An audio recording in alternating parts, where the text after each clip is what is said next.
नमस्कार दोस्तों, स्वागत है आपके अपने YouTube चैनल संस्कृत अड्डा पर। दोस्तों, आज की जो वीडियो इसमें हम करेंगे संस्कृत प्रैक्टिस सेट में संस्कृत की परीक्षाओं के लिए महत्वपूर्ण क्वेश्चन जो आपके आगे आने वाले एग्ज़ाम के लिए महत्वपूर्ण रहेंगे। चाहे आप इसमें किसी भी संस्कृत के एग्ज़ाम की तैयारी कर रहे हों और जैसा कि हाल ही में जो UGC नेट जो एग्ज़ाम होने वाला है, तो इसके लिए भी आपके ये महत्वपूर्ण रहेंगे। और अगर आपने हमारी इससे पहले वाली वीडियो नहीं देखी है तो इसे आप आई बटन पर क्लिक करके देख सकते हैं, या फिर हमारे चैनल की जो प्लेलिस्ट है वहाँ पर जाकर आप अभी तक की जितनी भी वीडियो सभी को आप देख सकते हैं। और वीडियो शुरू करने से पहले अगर आपने अभी तक हमारे चैनल को सब्सक्राइब नहीं किया तो सब्सक्राइब कर लो और साथ में घंटे वाले कोने से दबाकर आप ऑल पे क्लिक जरूर कर लीजिएगा, जिससे आपको हमारे आने वाली वीडियो उसकी नोटिफिकेशन मिलती रहेगी। और दोस्तों, वीडियो को लाइक, कमेंट और शेयर जरूर कीजिएगा। और आप हमारा जो दूसरा चैनल है रीडिंग लाउड्स के नाम से इसे भी सब्सक्राइब कर सकते हैं, क्योंकि जो भी कोई नई वैकेंसी या इससे संबंधित महत्वपूर्ण अपडेट आती है तो इस चैनल पर हम डालते रहते हैं। इसका लिंक आपको इस वीडियो के डिस्क्रिप्शन में मिल जाएगा, और हमारा जो टेलीग्राम ग्रुप है उसका भी लिंक आपको इस वीडियो के डिस्क्रिप्शन में मिल जाएगा। तो दोनों को आप सब्सक्राइब जो है कर सकते हैं। और इनके अलावा एक जो महत्वपूर्ण अपडेट रहेगी, जिसने भी UGC नेट के लिए फॉर्म भरा हुआ है तो उसकी जो एग्ज़ाम डेट आ चुकी है। इसके ऊपर हमारे द्वारा पहले वीडियो बना दी गई है, और अगर आप अपनी एग्ज़ाम डेट देखना चाहते हैं तो इस वीडियो के अंत में वो वाली वीडियो आपको मिल जाएगी। तो उसमें आप अपनी एग्ज़ाम आपका एग्ज़ाम कब है, किस डेट में है, तो वो चेक कर सकते हैं। तो हमारा जो यहाँ पर पहला जो क्वेश्चन है, विशेष संज्ञा विनिर्मुक्त है समास है नाम। विशेष संज्ञा वाला जो यहाँ पर समास है ये कौन सा माना गया है,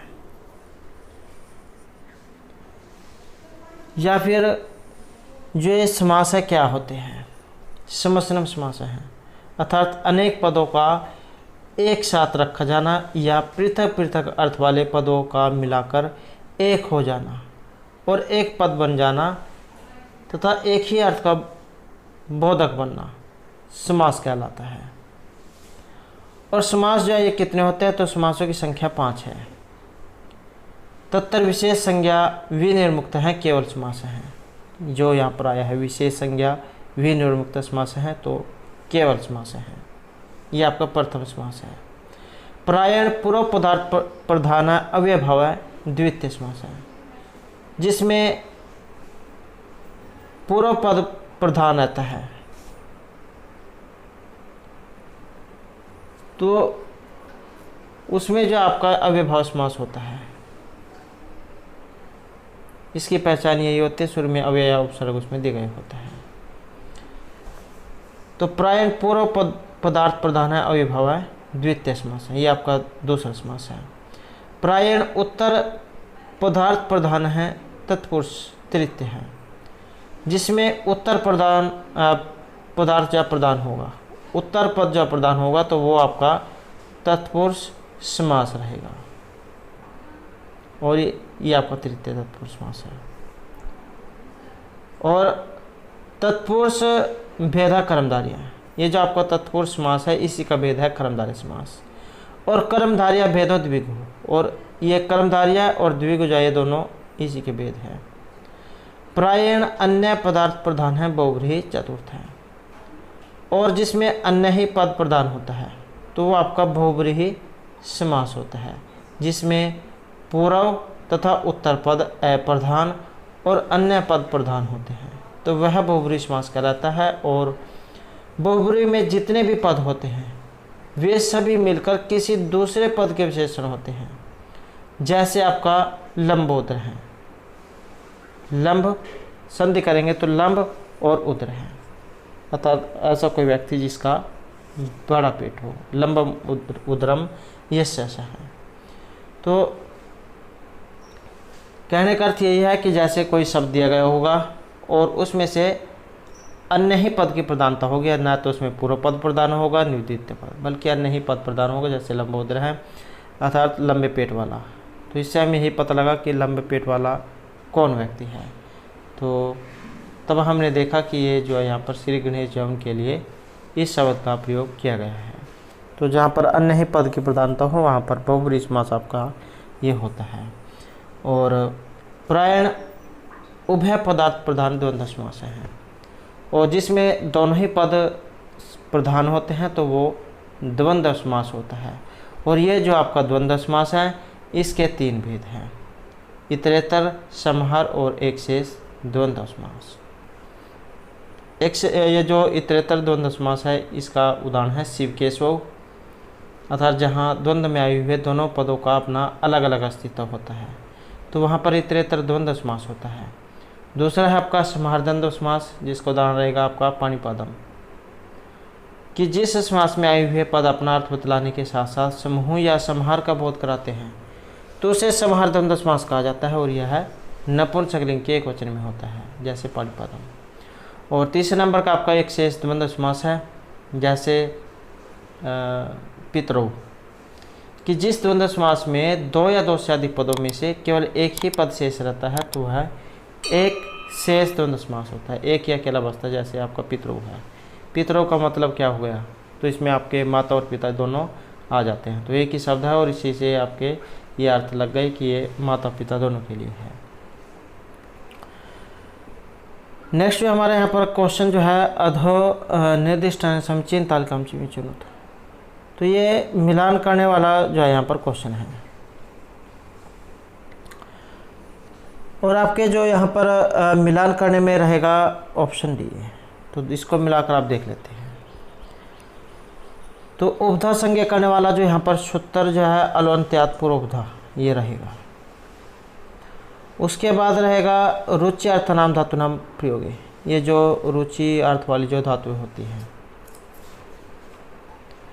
तो इनके योग में चतुर्थी जो विभक्ति है वो होती है, अर्थात ये यहाँ पर चतुर्थी में जो है ये संप्रदान कारक कहा गया है, तो संप्रदान कारक जो है इसमें रहेगा रुचि अर्थनाम प्रियमाण है।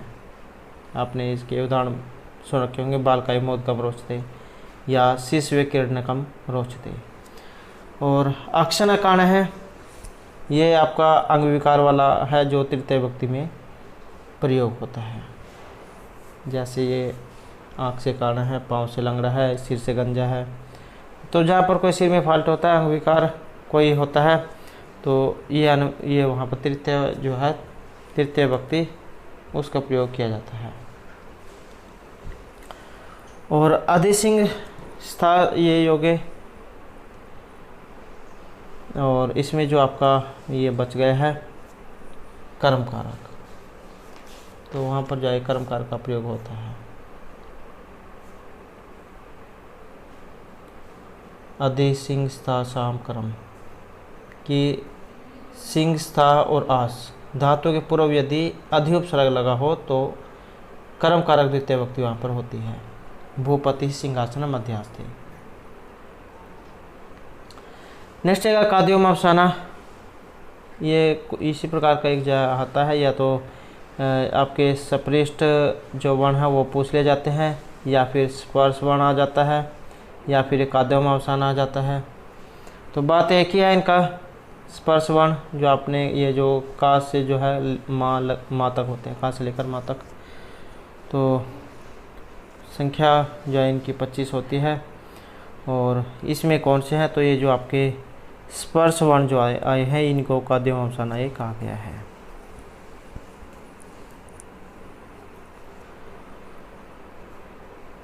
नेक्स्ट क्वेश्चन हमारा व वर्ण अस्ति, ये जो व जो वर्ण है ये इनमें से किस प्रकार का है। और इसमें जो रहेगा ऑप्शन सी हमारा, ये है आपका अंतस्थ वर्ण। और अंतस्थ वर्ण भी आ सकता है एग्जाम में, और अर्ध स्वर भी आ सकता है। ये अर्ध स्वर जो होते हैं आपके अर्ध स्वर ये भी आ जाते हैं, तो ये भी नहीं कहा गया है। य और व, ये जो आपके य और व जो है यही आपके अर्ध स्वर हैं, और यही आपके अंतस्थ वर्ण भी कहे गए हैं, तो ये अंतस्थ वर्ण यहाँ पर रहेगा। नेक्स्ट क्वेश्चन रहेगा हमारा सुलभ सूत्राणि केन वेदांगेन संबंधानि, ये जो यहाँ पर सुलभ जो सूत्र आए हैं इनका संबंध बताना है कि ये इनमें से किससे है।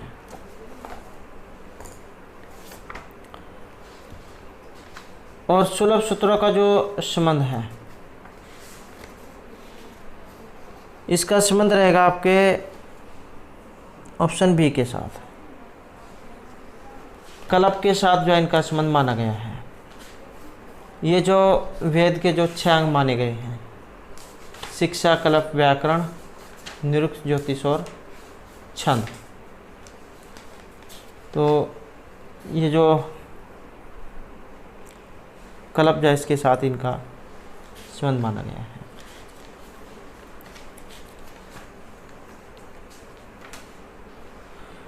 नेक्स्ट क्वेश्चन रहेगा हमारा उत्पत्ति और व्युत्पत्ति इति अन्यो क्रियापदों का अर्थ है।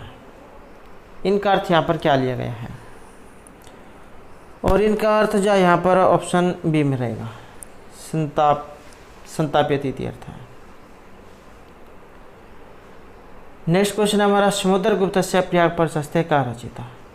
समुद्रगुप्त जो है इनकी है प्रयाग प्रशस्ति, और इनके रचयिता इनमें से कौन है, और इनके जो रचयिता माने गए ये हरिसेन को माना गया है। हरिसेन है समुद्रगुप्त से प्रयाग प्रशस्ति रचयिता।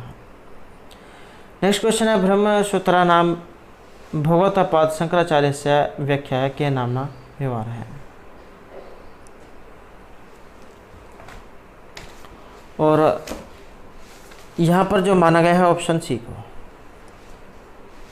शारीरिक जो मीमांसा भाष्य है इसे यहाँ पर माना गया है।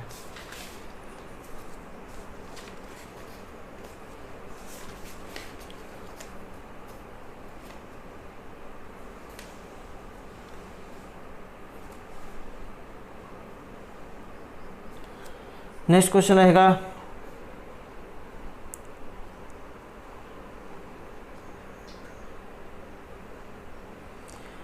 तत्वम असि इति वाक्यस्मन्वये वेदांत अभिमतम लक्षण। तो यहाँ पर जो लक्षण है ये इनमें से कौन सी है, और लक्षण जो यहाँ पर इसमें रहेगा ऑप्शन हमारा बी, जहत अजहत लक्षण। नेक्स्ट रहेगा षड विद लिंगे समुत्पेतम किम। श्रवणम, मननम, निध्यासनम या अध्यास है, और ये रहेगा ऑप्शन ए यहाँ पर श्रवणम।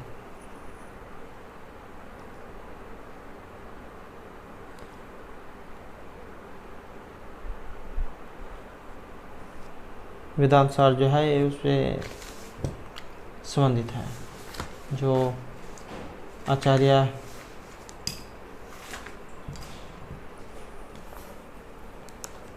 सदानंद जौन के द्वारा जो रचित है।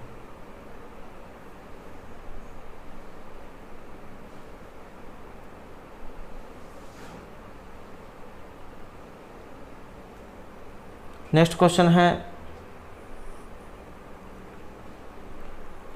अनुदाते उपदेशीय की तदंतात धातोलस्य स्थाने किम स्यात्। एक होता है उदात और एक होता है अनुदात। उदात होता है मतलब ऊपर की ओर, और अनुदात होता है नीचे की ओर।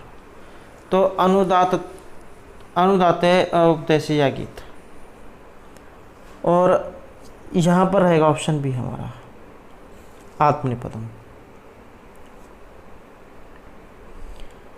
नेक्स्ट है यहाँ पर मिलान करने का,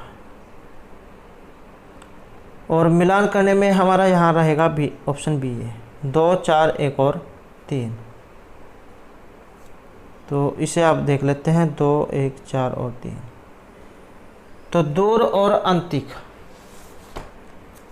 इस अर्थ में यहाँ पर इनमें से किसका प्रयोग होता है,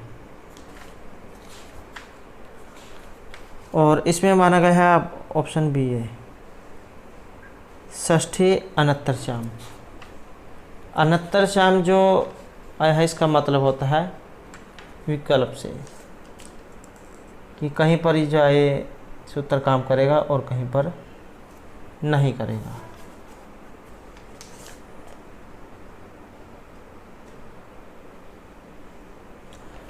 और जो ये आया है वैसी, ये होता है वैसी प्रथमी।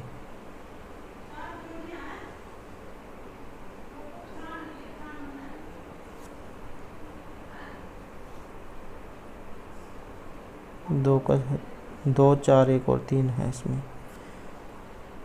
2 4 1 और 3, तो इसका है यहाँ पर षष्ठ्यंतर सम और ये होता है वैसी प्रथम, ऐसे है। और ये जो आपका आया है लुटह प्रथम से डा रव रस है, तो ये डा रव और रस, तो ये आपका करता है तिप को डा, और जैसे तिप तस झी होता है तो ऐसे ही जाए तिप को डा रव और रस, ये जो करता है।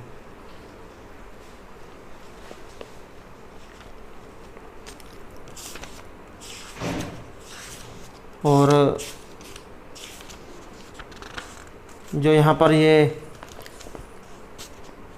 सूत्र आया है क्रिया चाहे अनुज्ञा प्रज्वलिटी, तो ये जो आपका लिट जो है ये करता है, तो इसका जो है ये बनेगा ऑप्शन 3।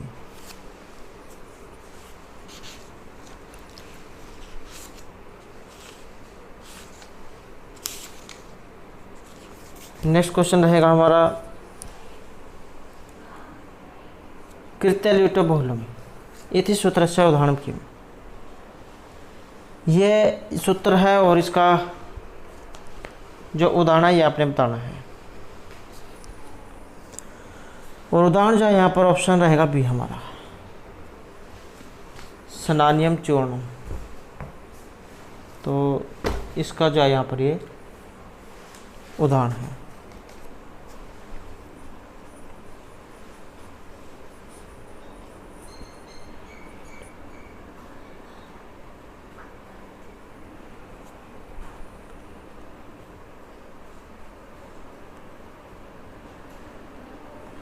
नेक्स्ट है वस्त्रकृति और इत्यत्र गीस कैन सूत्रेण विधि थे, और गीस करने वाला जो है यहाँ पर ये है ऑप्शन सी कृतात् कान पूर्वात्,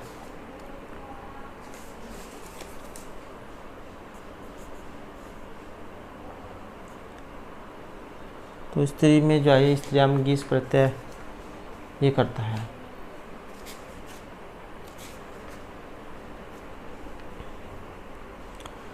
नेक्स्ट है महिमित्र से वर्ण से माया चंद्रेव भानुविद्य पुरुत्रः इति मंत्रांशो वर्तते, तो यहाँ पर एक ये मंत्र आया है और इस मंत्र का संबंध तो ये रहेगा आपके ऊषा सूक्त से, तो ऊषा सूक्त जो है वहाँ से ये लिया गया है, और जितने भी सूक्त हैं सभी महत्वपूर्ण है क्योंकि एग्ज़ाम में जो है इनमें से क्वेश्चन जरूर आ जाता है। और ये जो आपका ऊषा सूक्त आया है इसके ऊपर जो हमारे द्वारा पहले भी जो वीडियो बनाई गई जिसमें इनके जो ये सूक्त जो है और इनके जीवन परिचय ये उनमें कराए गए हैं। और ये जो ऊषा सूक्त है इनके स्तुति की बात करें तो 20 जो सूक्त है इसमें इनकी स्तुति हुई है, और इनका निवास स्थान एग्जाम में आ जाता है तो 2 स्थानीय जो इनको माना गया है, और ऋषि है इनके विशिष्ट। और ये जो ऊषा सूक्त है इनके अन्य नाम भी एग्जाम में देखने को मिले हैं,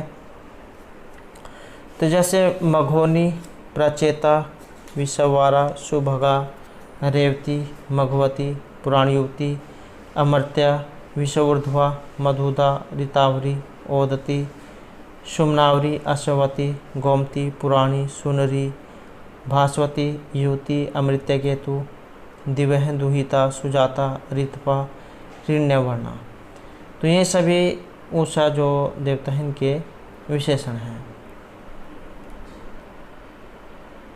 और इन्हें धौ की पुत्री व रात्रि की बहन माना गया है, और लाल वर्ण वाले बलशाली घोड़ों से युक्त तथा अमृतों की पताका वाला स्वर्णिम इनका रथ है।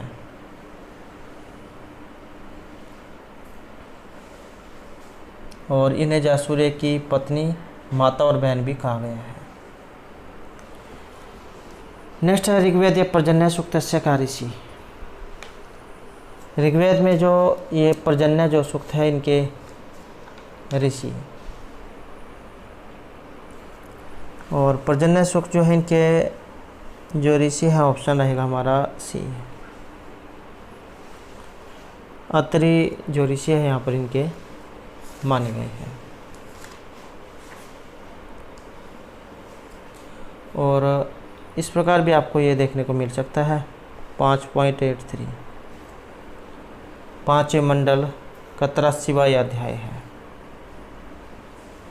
और ऋषि ये आपके यहाँ पर जो आगे आए हैं अत्रि भौम। और पर्जन्य देव जो है पृथ्वी पर यजमानों के लिए जल की वर्षा करते हैं।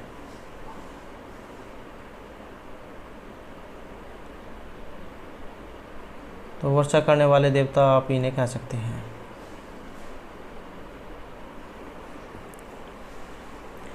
नेक्स्ट रहेगा यजुर्वेदीय शिव संकल्प मंत्र नाम का देवता। ये जो शिव संकल्प जो यहाँ पर मंत्र हैं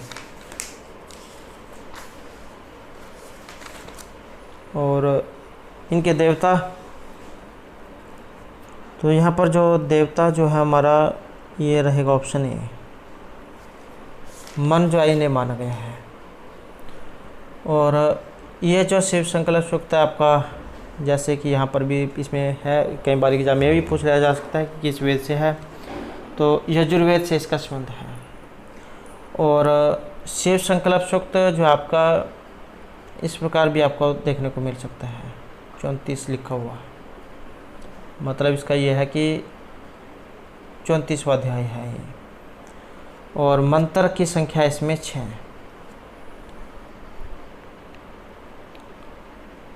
और मन को जो है यहाँ पर कल्याणकारी संकल्पों से युक्त करने की प्रार्थना की गई है। इसमें जो आपको ये जो मंत्र जो है इसके लास्ट वाली जो लाइन होती है उसमें तत् में मन है शिव संकल्प मस्तु, इस प्रकार की लाइन आपको देखने को मिलेगी।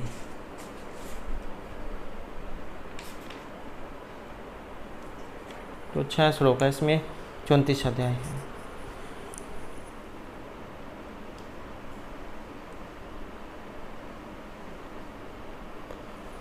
नेक्स्ट क्वेश्चन है हमारा ऋग्वेद प्रतिशाख्यानुसारम रक संज्ञका के संति।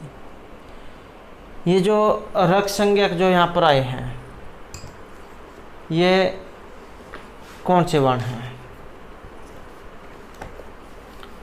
और रक संज्ञक वर्ण,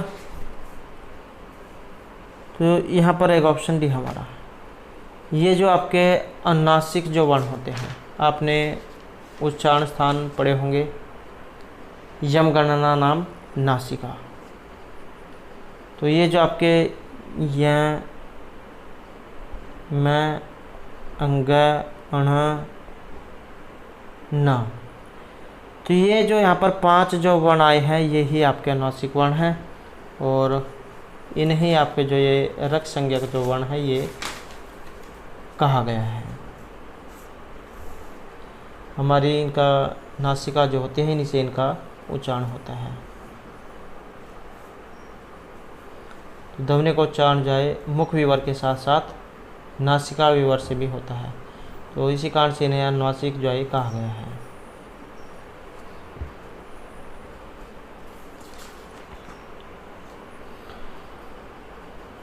नेक्स्ट क्वेश्चन है जन्माद्यम विकार भ्रमण नाम का शक्ति में उपासिता भवन्ति। और इसका जो यहाँ पर संबंध जो है ये माना गया ऑप्शन सी में।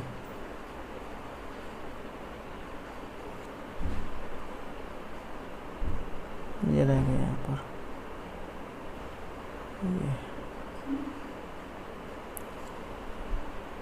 ये रह गया है तीसरे देवता इति कथनमस्ति। तो यह कथन है। और इसका जो यहाँ पर संबंध है ऑप्शन ए में, निरुक्त में जो दैवत जो कांड है इससे संबंधित है। नेक्स्ट रहेगा जन्माद्यम विकारा ब्राह्मण का शक्ति में उपासिता भवन्ति। और इसका संबंध है आपके ये काल सूक्त में।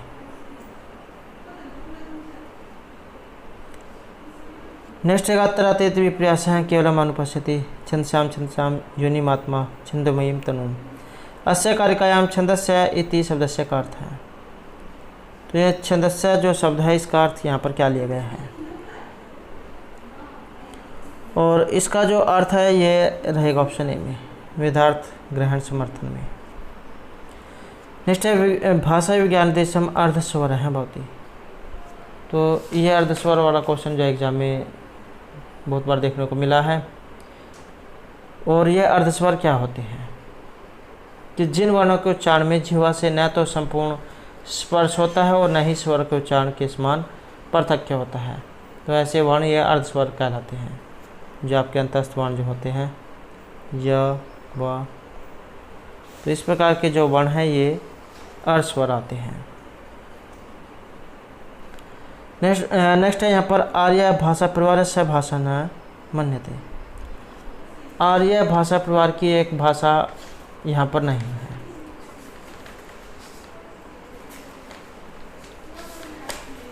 और नहीं है तो ये है आपका ऑप्शन डी। यहाँ पर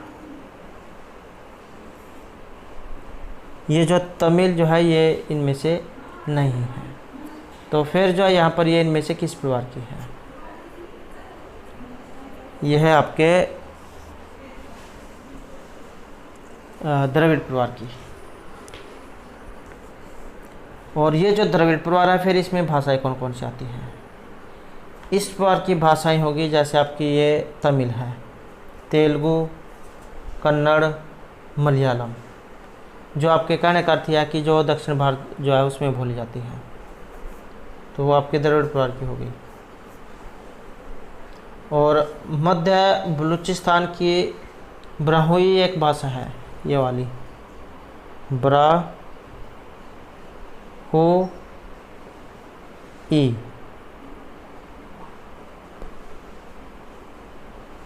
ये वाली ब्राहुई, तो ये भी आपके द्रविड़ परिवार की है।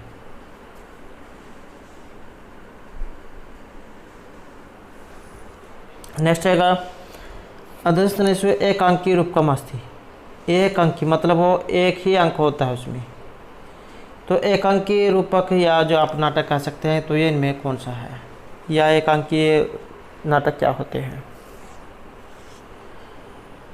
तो यहाँ पर तो इसमें माना गया है ऑप्शन सी को, कर्णभार को।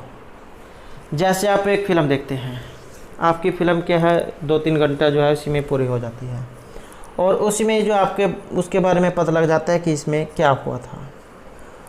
ये तो हो गया आपके एक अंकी, जो मतलब एक अंक में पूरी हो जाए। और एक होते हैं आपके नाटक जो चलते जाते हैं, जिनका अंत नहीं होता, ये नहीं पता वो कितने एपिसोड में कितने भाग में पूरे होंगे। तो एक अंकी हो गया मतलब जो आपके एक ही अंक में जिसमें आपको पूरा निचोड़ मिल जाए कि इसमें क्या कहा गया है, तो वो आपके एक अंकी होगी। तो ये कर्णभार जो यहाँ पर एक अंकी नाटक का उदाहरण ये लिया गया है।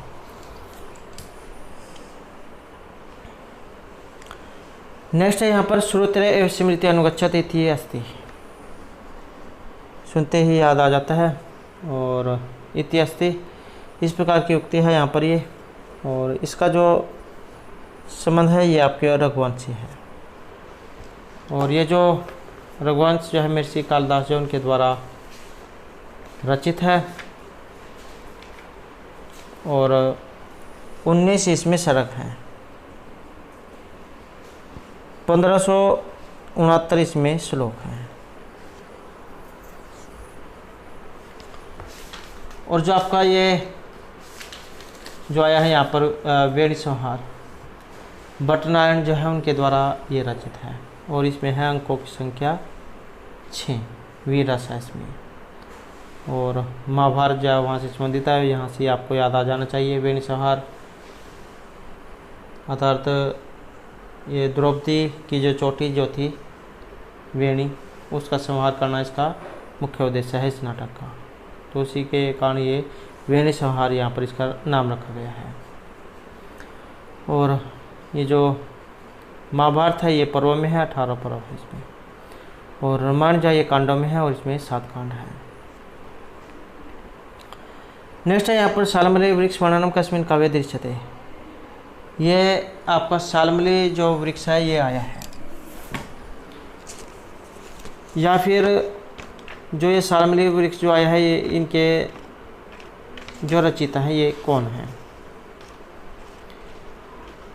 कादम्बरी जो है आपकी, आपने कादम्बरी पढ़ी होगी, वो महत्वपूर्ण कथा है ये, जो महर्षि बाणभट्ट जो उनके द्वारा रचित है, जिसमें चंद्रपीड़ और पुंडरीक जो उनकी जो 3 जन्मों की जो कथा वो बताई गई है।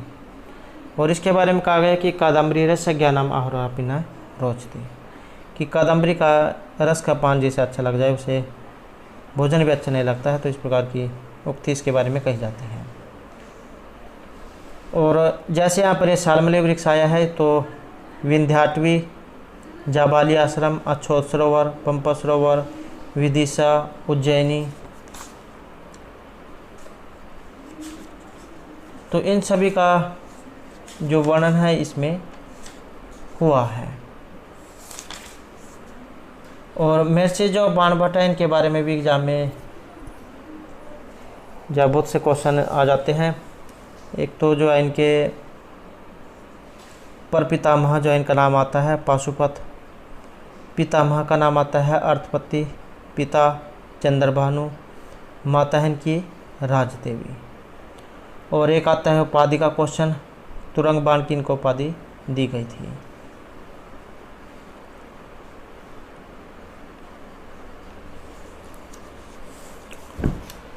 नेक्स्ट है यहाँ पर कत्कत्वतु प्रत्ययो। कत्कत्वतु प्रत्ययों का संज्ञा। आपने इसमें उत्तर यह सुन रखे होगा, कत्कत्वतु निष्ठा, तो इनकी जो है क्या करता है, निष्ठा संज्ञा ये करता है कत और कत्वतु की। कत में क और कत्वतु में क और उ की इत संज्ञा होकर त और तवत ये शेष बचते हैं। उदाहरण जैसे स्तुत है, सुनाते हैं, तो निष्ठा संज्ञा होती है। और नदी संज्ञा होगी आपकी युस्त्राख्य नदी जो सूत्र है उसके द्वारा, जो बड़ी जो होती है जिसे दीर्घ आप कह सकते हैं, तो इनकी करता है। और स्वर्ण संज्ञा तुलस्य प्रतनम स्वर्णम, ये आपकी स्वर्ण संज्ञा होती है।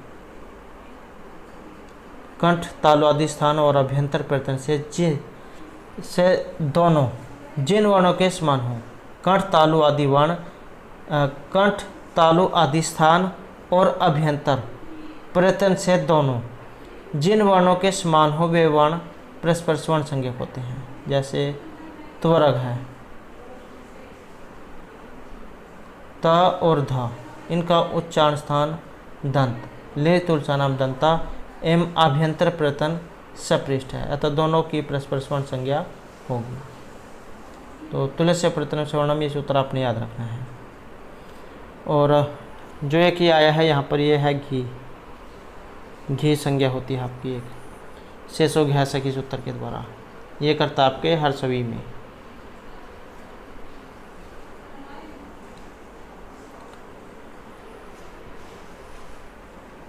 नेक्स्ट रहेगा अर्थवद अधातुर प्रत्यय।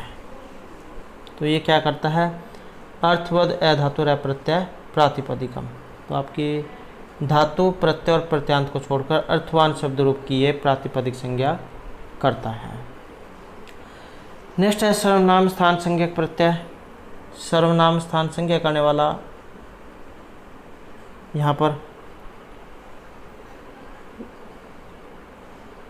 और सी सर्वनाम स्थान एक सूत्र है जो आपकी सर्वनाम स्थान संज्ञा करता है। तो यहाँ पर जो इसमें रहेगा ये है ऑप्शन भी, यहाँ पर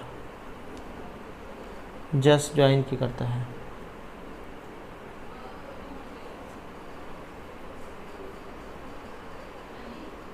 नेक्स्ट है अध्वनिर्दिष्टेषु उष्म वर्ण का।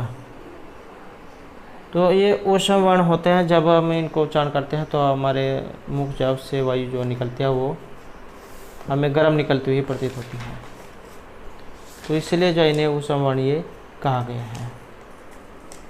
और यहाँ पर जो उष्म वर्ण है ये जो आपके सा सा सा हा ये वाले जो होते हैं सा और ये हा, तो ये जहाँ आपके उपसम वर्ण कहे गए हैं। तो यहाँ पर जो आंसर है ये रहेगा आपका ऑप्शन ए में। नेक्स्ट है ऋतु नाम की स्थानम, रिकार और जो आपके ये ट्वरक हैं और रा और ये वाला मूर्धन्य से है। ऋतु नाम मूर्धा, तो मूर्धा जाइन की होगी, इनका जो उच्चारण स्थान है ये मूर्धा से होता है। ऋतु नाम मूर्धा, रिकार और ये ट्वरक र और ये स। नेक्स्ट है अर्थशास्त्र से द्वितीय अधिकरणम वर्तते, अर्थशास्त्र का जो यहाँ पर दूसरा अधिकरण है, और दूसरा अधिकरण जो है यहाँ पर ये कहा गया अध्यक्ष प्रचार को। नेक्स्ट है अमात्य उत्पत्ति कुत्र अमात्य की उत्पत्ति, और यहाँ पर आएगा ऑप्शन डी है विनय अधिकारिक में।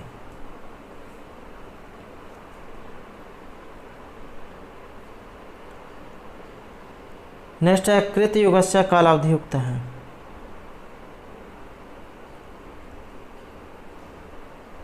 और इसकी जो यहाँ पर मानी गई है ऑप्शन डी 4000 दैव वर्षात्मक। और ये जो आपके युग के अगर हम यहाँ पर जब बात करें तो 4 जो युग आपके माने गए हैं, सतयुग, त्रेता युग, द्वापर युग और कलयुग। 14 मनवंतर हैं, स्वयंभू, सौरोचिस, उत्तम, तमस, रैवत, चाक्षुष, वैश्वत, स्वर्णिक, दक्ष स्वर्णिक, ब्रह्म स्वर्णिक, और उसके बाद है आपका धर्म स्वर्णिक, रुद्र स्वर्णिक, देव स्वर्णिक और इंद्र स्वर्णिक। तो ये 14 आपके मनवंतर हैं और 4 युग हैं।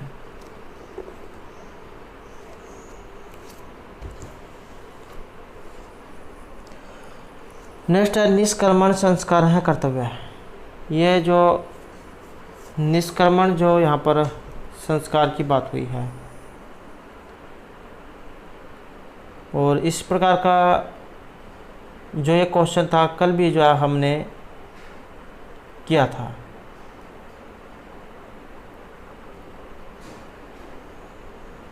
तो यहाँ पर जो है इसमें अगर हम देखें तो यहाँ पर जो हमारा आंसर जो है ऑप्शन रहेगा डी। तो यहाँ पर चतुर्थ जो मास है इससे जो संबंधित है इसे माना गया है। और ये जो यहाँ पर आया है आपके जो 16 जो ये संस्कार जो माने गए हैं,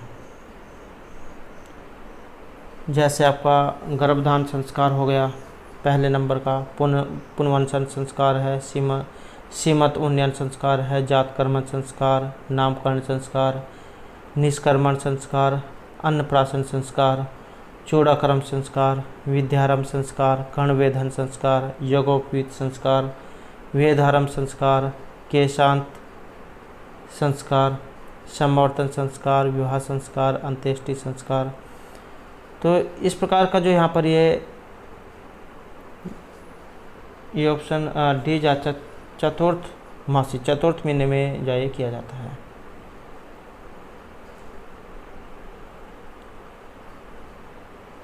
और इसमें क्या होता है, निष्कर्मण जो संस्कार है ये जन्म के चौथे महीने में किया जाता है और इस समय तक बच्चे को नज़र लगने से बचाने के लिए घर से बाहर नहीं निकाला जाता है। और इस संस्कार में पिता देवी देवताओं से अपने बच्चे के कल्याण के लिए प्रार्थना करते हैं और इस संस्कार से शिशु के शरीर को सूर्य की गर्मी और चंद्रमा की शीतलता से मुलाकात कराई जाती है ताकि वह आगे जाकर जलवायु के साथ तालमेल बिठा सके। आज के समय में अगर हम इसे देखें तो जैसे जब कोई छोटा बच्चा किसी को होता है, नवजात शिशु, तो सुबह की धूप जब से लगाई जाती है ताकि उसको पीलिया ना हो। और शरीर के लिए जो आपको पता ही है सूर्य की धूप कितनी ज़रूरी होती है, विटामिन डी और अन्य भी जो कई रोग जो उनसे बचाती है। तो जो ये नवजात शिशु जो होता है तो उन्हें जो है आप अलग अलग तरीके से समझ सकते हैं। जैसे यहाँ पर इसमें ये सूर्य की गर्मी और चंद्रमा की शीतलता से मुलाकात कराई जाती है, तो सूर्य की गर्मी से तो आप इसी तरीके से आप इसे समझ सकते हैं कि जैसे पीले बच्चा जो नवजात जो शिशु होता है उसे सुबह की जो निकलती हुई धूप जो होती है वो उसे लगाई जाती है ताकि उसे पीलिया ना हो। तो बस आप ये समझ सकते हैं कि निष्क्रमण संस्कार ये चौथे महीने में किया जाता है और बच्चे को नज़र लगने से बचाने के लिए, तो उसे बाहर नहीं निकाला जाता है। नेक्स्ट है मृगया गण्य थे, और इसका जो यहाँ पर संबंध जो हमारा ऑप्शन रहेगा ए में, कामजगण में। नेक्स्ट है विवादेश प्रदर्शित व्यवहार है, और इसका जो यहाँ पर संबंध है ऑप्शन रहेगा डी में, चतुष्पाद में। नेक्स्ट है व्यभिचारी रंजिता का भवती,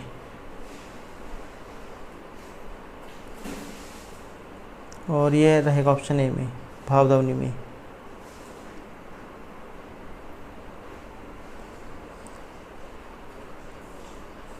रतिर्देवादि विषय व्यभिचारी तथा व्यंजिता है भावपूर्वकतः इति काव्य प्रकाश का रस्य मम्मटाचार्य मत है। तो ये जो आपका काव्य प्रकाश जो है वहाँ से ये संबंधित है। काव्य प्रकाश जो आचार्य मम्मट जौन के द्वारा जो रचित है।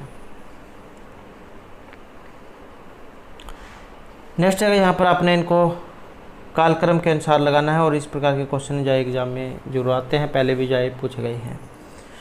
तो समय के अनुसार इनको लगाना है, और इसमें रहेगा ऑप्शन भी हमारा। सबसे पहले आपके महर्षि भास, उसके बाद कालिदास, बाणभट्ट और भवभूति। भास, कालिदास, बाणभट्ट और भवभूति। नेक्स्ट क्वेश्चन है हमारा यहाँ पर, इसमें भी आपने जो है मिलान करना है, और मिलान करने में रहेगा ऑप्शन ए 4, 3, 2 और 1। तो इसको देख लेते हैं। अब ये जो नाटक जो है इसमें माना गया है आपका धीरोदात्त को। जो नायक जो होते हैं जो 4 प्रकार के माने गए हैं, तो इनमें से नाटक जो है इसमें धीरोदात्त ये माने गए हैं।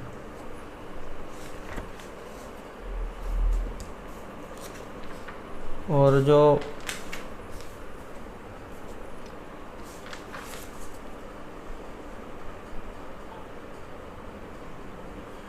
ये जो आपका यहाँ पर आया है प्रकरण, इसका संबंध आपके धीर प्रशांत से।